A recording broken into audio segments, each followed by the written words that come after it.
Ouah, quel stress. J'ai un nœud dans le ventre, et le flux sanguin qui m'oppresse. C'est la première fois, là j'ai plus le choix.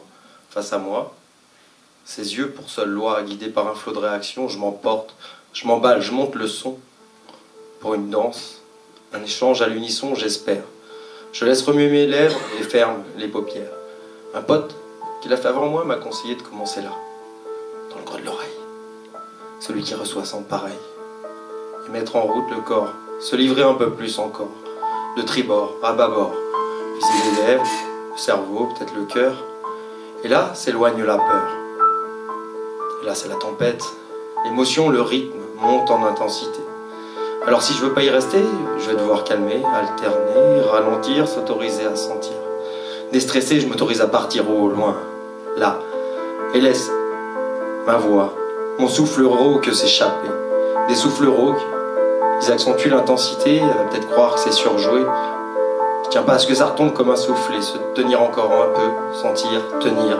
Ne pas voir disparaître ni perdre des yeux le plaisir. Là, ça va partir, se finir. J'accélère, faut à tout prix qu'on soit en phase, rythme un peu plus ma cadence, je m'essouffle. C'est là que se termine notre danse.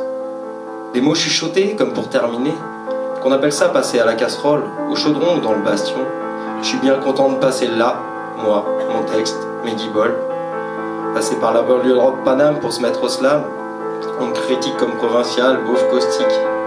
J'admets, et je le revendique. Et à scène d'une même réplique, d'une toujours ennuyeuse réplique, ennuyeuse, orgueilleuse, présomptueuse, et toujours aussi glauque de cette même voix rauque, demander à l'assistance. Alors, heureuse? Non, pas trop? Bon, d'accord. Des réactions, de l'hésitation à se prononcer entre émotion et opinion? Désolé, c'était une première fois.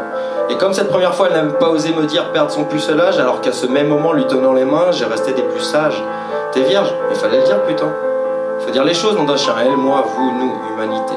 Trop heureuse ou trop heureuse pour exprimer, expérimenter son besoin d'action et de pensée.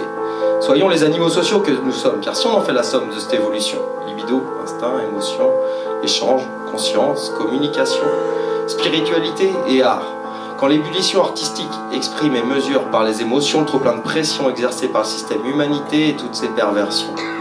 Passion, pression. Répression sur pression, conflit de représentation, réaction. Quand t'as pas de soupape, t'as la culbute. Des soupapes dans le slam, dans le sport ou dans l'âme, bienvenue à Paname, qui de ces normes te percute, alors si face à l'autre, tu butes du système, tu deviens la pute en te persuadant que sans doute que ça doit, que ça peut, que ça pourrait être un con. Ah ouais, on sortirait comme ça du cocon. Ça, pour qualifier un prochain auquel on devrait respect, partage, charité. Faut arrêter. Il y a aussi des fidèles qui tiennent la chandelle. Il faut dire les choses, les trucs qu'on sent, qu'on vit, la vie, les pires, les bons moments, les émotions, les sentiments qui t'a échangé. Il faut pas que ça soit du vent.